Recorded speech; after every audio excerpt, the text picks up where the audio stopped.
Soulmate एक प्रेमकथा भाग 10. सगळेजण कॉन्फरन्स हॉलमधून निघून गेल्यानंतर तिथे जमलेल्या सगळ्या टीम मेंबर्सने एकच जल्लोष केला.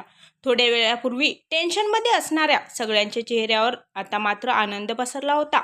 अवनी, तू इतक्या कमी वेळेत प्रोजेक्टचा डेटा कसं काय मिळवला? नयन म्हणाला. हो ना, आम्हाला तर किती टेन्शन आलं होतं. तुला माहीत आहे, सनी म्हणाला.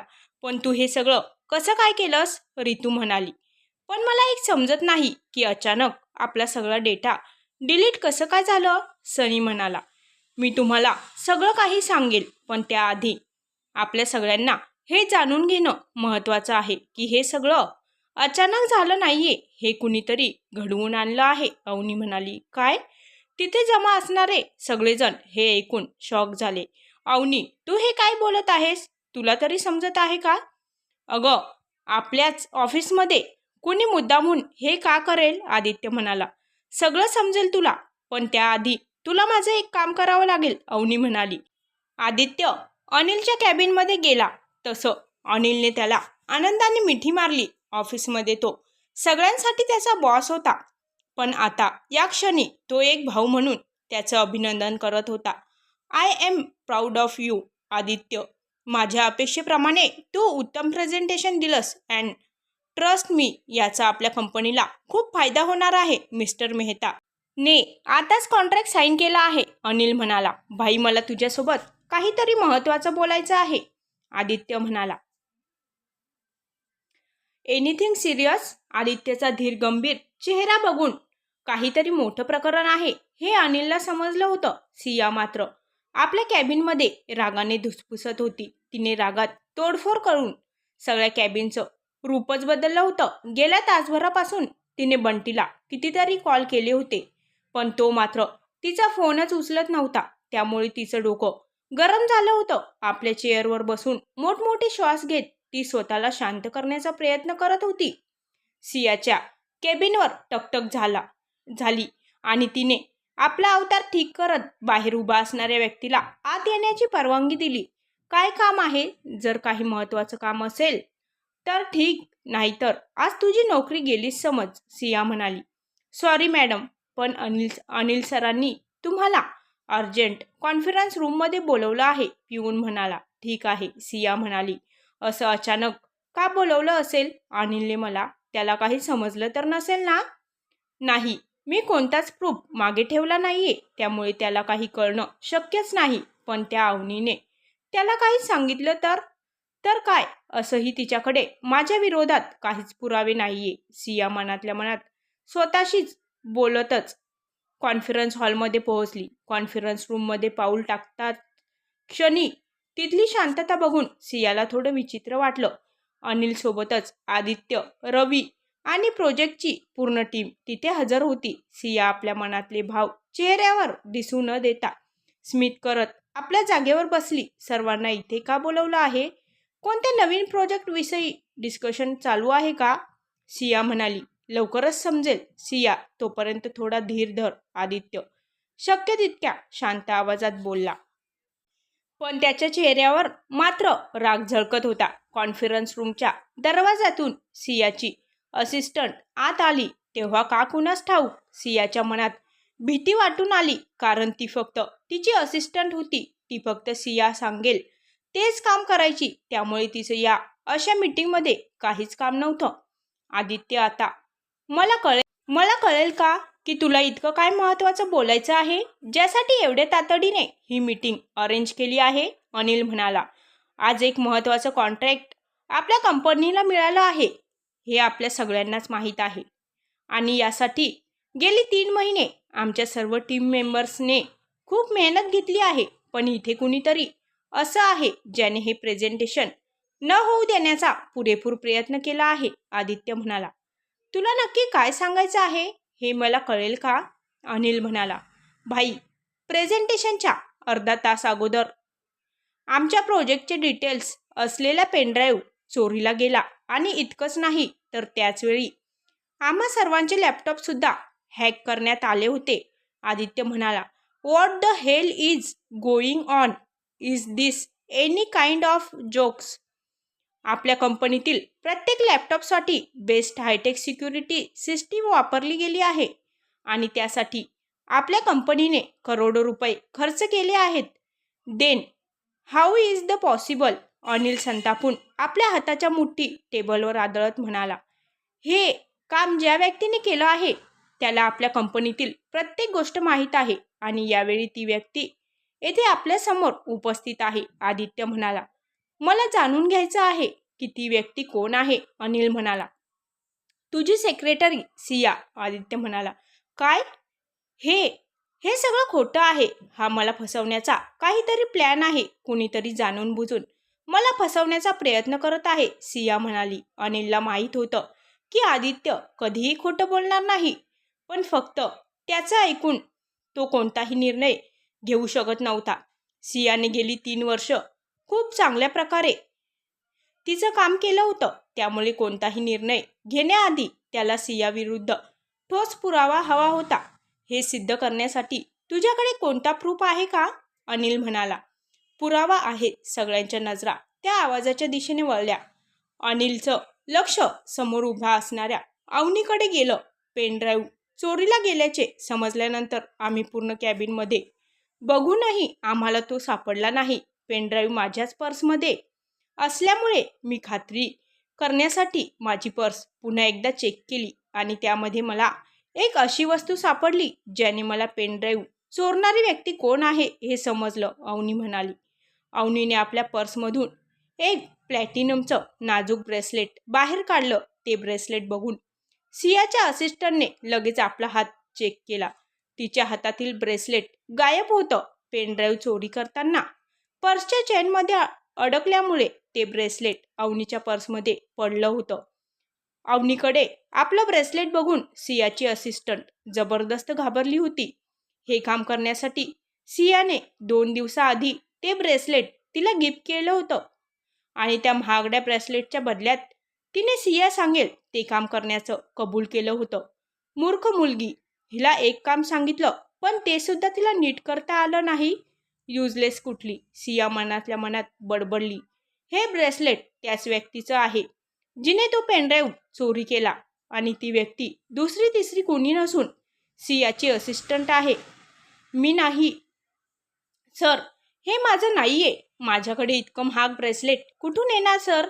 सियाची असिस्टंट म्हणाली. तू कालच तुझ्या सोशल मीडिया अकाउंटवर या ब्रेसलेट सोबतचा एक फोटो शेअर केला आहेस. जर हे ब्रेसलेट तुझं नाही तर मग या फोटोमध्ये तुझ्या हातात हे ब्रेसलेट आहे ते कुठून आलं? अवनीने सियाची असिस्टंट रेणुकाचा पोस्ट केलेला फोटो समोरच्या स्क्रीनवर दाखवला, ज्यात ते ब्रेसलेट रेणुकाच्या हातात घातलेलं होतं. रेणुकाला मात्र आता कळून चुकलेलं होतं की आता ती पकडली गेली आहे. तिने सियाकडे मदतीच्या अपेक्षेने बघितलं. फक्त एका ब्रेसलेटमुळे हे सिद्ध होत नाही की तो पेनड्राईव्ह रेणुकाने चोरला आहे. मला तर असं वाटतं आहे की या सगळ्याच्या मागे तुझाच हात आहे आणि तू मुद्दाम मला आणि रेणुकाला अडकवण्याचा प्रयत्न करत आहेस, सिया म्हणाली. मला माहीत होतं सिया मॅडम, तुम्ही असंच काहीतरी बोलाल, त्यामुळे मी आता सगळ्यांना एक असा पुरावा दाखवणार आहे ज्याने सगळं सत्य आपोआप समोर येईल, अवनी म्हणाली. अवनीने आपल्या लॅपटॉपला एक पेनड्राईव्ह कनेक्ट केला आणि त्याचबरोबर समोरच्या स्क्रीनवर एक व्हिडिओ प्ले झाला. अवनीच्या सांगण्यावरून जेव्हा ईशाने रेणुकाचा पाठलाग केला होता तेव्हा तिने सिया आणि रेणुकाचा पेनड्राईव्ह चोरी केल्यानंतरचा पूर्ण व्हिडिओ त्यामध्ये रेकॉर्ड केला होता. हे सगळं खोटं आहे. ट्रस्ट मी अनिल, मी असं काहीही केलेलं नाहीये. हा सगळा या अवनीचा प्लॅन आहे. हिला माझी जागा घ्यायची आहे, त्यामुळे ही मला फसवत आहे. आपलं सत्य सर्वांसमोर आलं हे समजल्यानंतर सिया अवनीवर वाटेल ते आरोप करत होती. माझ्याकडे अजूनही काही पुरावे आहेत जे हे सिद्ध करतात की मिस सियानेच हे सगळं केलं आहे. हा तुमचाच नंबर आहे ना सिया मॅडम? अवनी म्हणाली. अवनीने लॅपटॉपवर काहीतरी केलं आणि कॉन्फरन्स रूममधील सगळ्या स्पीकर्समधून सिया आणि बंटीच्या कॉल रेकॉर्ड्समधील झालेलं सगळं बोलणं सर्वांना ऐकू गेलं. इतकंच नाही तर हे मिस सियाचे बँक स्टेटमेंट्स आहेत ज्यामध्ये हे स्पष्ट दिसून येतंय की लॅपटॉप हॅक झाल्याच्या 20 मिनिटातच मिस सियाने बंटीच्या अकाउंटवर 5 लाख रुपये ट्रान्स्फर केले आहेत, अवनी म्हणाली. अवनीने बँक स्टेटमेंट अनिलच्या हातात दिले. सगळे पुरावे सियाच्या विरोधात होते, त्यामुळे तिच्याकडे बोलण्यासाठी काहीच उरलं नव्हतं. पण हे सगळं बघून अनिलच्या रागाच्या पातळीने सर्व सीमा ओलांडल्या होत्या. मला हे जाणून घ्यायचं नाही की तू हे सगळं का केलं आणि कुणाच्या सांगण्यावरून केलंस, पण आज नंतर तू कुठेही काम करण्याच्या लायक राहणार नाहीस. यानंतर तुझ्यासोबत जे काही होईल ते आठवून प्रत्येक क्षणी प्रत्येक दिवस तू स्वतःला कोसशील की का तू माझ्या कंपनीला धोका देण्याचा विचार सुद्धा केला. अनिलच्या थंडगार आवाजाने सियाचे हातपाय भीतीने थरथरू लागले. तिने किती मोठी चूक केली आहे हे आता कुठे तिला समजलं होतं. आदित्य, पोलिसांना फोन कर आणि या सगळ्यांना त्यांच्या ताब्यात दे आणि त्यांच्या साथीदारालाही ताब्यात घ्यायला सांग. रवी याचा व्हिडिओ असा व्हायरल कर की यांना भविष्यात कुठेही जॉब मिळणार नाही, अनिल म्हणाला. डोंट वरी भाई, त्याची सगळी व्यवस्था आधीच केलेली आहे. यांचा तिसरा पार्टनर सुद्धा लवकरात लवकर इथे पोहोचत असेल, आदित्य म्हणाला. तेवढ्यात कॉन्फरन्स रूमचा दरवाजा उघडला आणि एक मध्यम शरीरयष्टी असलेला व्यक्ती अनिलच्या पायाजवळ फेकला गेला आणि त्या पाठोपाठ बॉडी बिल्डर सारख्या व्यक्तीने आत प्रवेश केला. अनिलने खाली पडलेल्या व्यक्तीकडे बघितलं. त्या माणसाचा चेहरा थोडा सुजल्यासारखा दिसत होता आणि त्याच्या नाकात तोंडातून रक्त वाहत होतं. इथे आणण्याआधी त्याची चांगलीच खातिरदारी करण्यात आली होती. बॉस, तुमचं पार्सल योग्य पत्त्यावर पोहोचण्यासाठी अगदी तयार आहे, त्या व्यक्तीचा भारदस्त आवाज कॉन्फरन्स रूममध्ये घुमला. पीटर, तू अगदी वेळेवर आला आहेस, आदित्य उत्साहात समोरच्या व्यक्तीकडे बघत म्हणाला. बॉस, या सगळ्यांना सन्मानपूर्वक नेण्यासाठी सरकारी गाड्या खाली वाट बघत आहेत. तुम्ही बोलत असाल तर मी स्वतः यांना यांच्या योग्य ठिकाणी पोहोचून येतो, पीटर म्हणाला. पीटर हा अनिलचा अतिशय विश्वासू माणूस आणि त्याच्या सिक्युरिटी टीमचा हेड होता. याआधी एक स्ट्रीट फायटर असल्यामुळे तो सामान्य व्यक्तीपेक्षा जरा जास्तच बलदंड होता.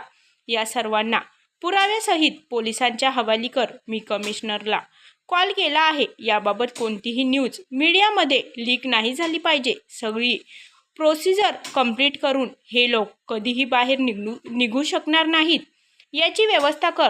पीटरला आणखी काही सूचना देऊन अनिल ताडताड पावलं टाकत कॉन्फरन्स रूमच्या बाहेर पडला. अनिल गेल्यानंतर तिथून पळण्याचा प्रयत्न करणाऱ्या सियाला पीटरसोबत असलेल्या बॉडीगार्ड्सने पकडलं. तसं आपला खेळ संपला हे तिला समजलं. त्यामुळे ती अवनीच्या अंगावर धावून गेली.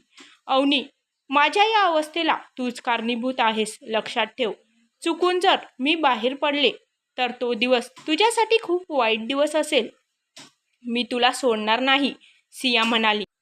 अनिलच्या बॉडीगार्ड्सने त्या तिघांनाही ओढत बाहेर नेलं. पीटरसुद्धा बाकी फॉर्मॅलिटीज पूर्ण करण्यासाठी पोलीस स्टेशनला गेला. तसा तिथे हजर असलेल्या सगळ्यांनी सुटकेचा श्वास घेतला. आज मात्र अवनी थोडं लवकरच ऑफिसमध्ये आली होती. काल जे काही झालं ते सगळ्यांसाठीच खूप शॉक करणारं होतं. त्यामुळे सगळ्या स्टाफला थोडं लवकरच ऑफिसमधून सोडण्यात आलं होतं. अवनीची अवस्था देखील काही वेगळी नव्हती. जर ती वेळेस सावध झाली नसती तर तिच्यासोबत बाकी लोकांना सुद्धा याची किंमत चुकवावी लागली असती. अवनी आपल्याच विचारात लिफ्टमध्ये पोहोचली. सकाळी लवकर आल्यामुळे लिफ्टमध्ये कोणीच नव्हतं. अवनीने लिफ्टचं बटन दाबलं आणि लिफ्ट बंद होणार त्याआधीच एक चमचमीत बूट घातलेला पाय आडवा आल्यामुळे लिफ्टचा दरवाजा उघडला गेला आणि समोर असलेल्या व्यक्तीला बघून अवनीचे डोळे विस्फारले. अनिलने लिफ्टचं बटन प्रेस केलं तशी लिफ्ट सुरू झाली. मागच्या वेळी तो जे काही बोलला होता ते तिच्या चांगलंच लक्षात होतं. त्यामुळे अवनी त्याच्यापासून शक्य तितक्या अंतरावर दूर जाऊन उभी राहिली. हे बघून अनिलच्या कपाळावर आठ्या पसरल्या. 10व्या मजल्यावर लिफ्ट थांबली तसे काही एम्प्लॉईज लिफ्टमध्ये शिरले. अनिलला बघून मात्र सगळेच चकित झाले. तो कधीच कॉमन लिफ्ट यूज करत नव्हता. 5-6 माणसं लिफ्टमध्ये आल्यामुळे लिफ्टमध्ये गर्दी झाली होती. लिफ्टमध्ये सगळेच पुरुष असल्यामुळे अवनीला थोडं अवघडल्यासारखं वाटत होतं. त्यातल्या थोडासा धक्का लागल्यामुळे ती आणखीनच कोपऱ्यात जाऊन अंग चोरून उभी राहिली. अवनीला इतकं असहज झालेलं बघून अनिलने त्याच्या समोरच्या दोघांना इशारा केला. तसं ते आपल्या जागेवरून बाजूला झाले. अवनीला ज्याचा धक्का लागला होता त्याच्याकडे अनिलने अतिशय रागीट कटाक्ष टाकला. अनिलची धारदार नजर बघून तो बिचारा घाबरला होता. बाकीच्या लोकांसारखा तो सुद्धा बाजूला सरकला. तसं अनिल अवनीच्या बाजूला जाऊन उभा राहिला. आता मात्र अनिल अवनीच्या अगदी समोर उभा होता. त्याच्या भरदार शरीरयष्टीमुळे अवनी कोणाच्याही नजरेस पडत नव्हती आणि स्वतःच्या नकळत तो अवनीला प्रोटेक्ट करत होता. पण का, याचं उत्तर मात्र त्याच्याकडे नव्हतं. अवनीची अवस्था मात्र खूप खराब होत होती. त्याचा रुबाबच असा होता की त्याच्या सहवासात तिला खूप अवघडल्यासारखं वाटत होतं. तिने एक दीर्घ श्वास घेतला. तसा त्याच्या परफ्यूमचा सुगंध तिच्या नाकात शिरला आणि तिच्यापेक्षा उंच असल्यामुळे तिच्या कपाळावर त्याचे हलके श्वास जाणवत होते. त्यामुळे तिची बेचैनी वाढली होती.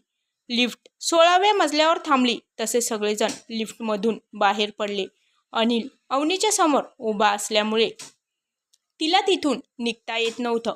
तिने नजर वर केली तर तो तिच्याकडेच बघत होता. त्याच्या अशा एकटक बघण्यामुळे तिचं हृदय जोरजोरात धडकू लागलं. सर, लिफ्ट थांबली आहे, अवनी म्हणाली. तसं अनिलने आजूबाजूला बघितलं. पूर्ण लिफ्ट रिकामी झाली होती. तो अवनीपासून लांब झाला आणि मागे वळून ही न बघता झपाझप पावलं टाकत लिफ्टच्या बाहेर पडला. अनिल तिथून जाताच अवनीने इतक्या वेळापासून धरून ठेवलेला श्वास सोडला. तिला पूर्ण चेहऱ्यावर अजूनही त्याची नजर जाणवत होती. स्वतःला नॉर्मल करत ती आपल्या कॅबिनकडे निघाली. इकडे अनिल आपल्या कॅबिनमध्ये बसून विचारात हरवला होता. हे काय होतंय मला? का मी तिच्याकडे इतका ओढला जातोय? शी इज जस्ट माय एम्प्लॉई. तिच्यामुळे काल एवढं मोठं टेंडर मिळालं, त्यामुळे मी तिचा इतका विचार करतोय का? शिट, काहीच समजत नाहीये. काल जेव्हा सगळा प्रकार समजला तेव्हा तो अतिशय चिडला होता. दिवस रात्र एक करून त्याने जाधव इंडस्ट्रीज मोठी केली होती. कालचा प्रकार जर मेहतासारख्या प्रतिष्ठित बिझनेसमॅनसमोर घडला असता तर जाधव इंडस्ट्रीजच्या प्रेस्टिजला धोका निर्माण झाला असता. कालचा प्रोजेक्ट जरी आदित्यमुळे मिळाला असला तरीही त्याच्या मागे अवनीचा खूप मोठा वाटा आहे. हे जेव्हापासून त्याला समजलं होतं तेव्हापासून त्याच्याही नकळत तो खूप अस्वस्थ झाला होता.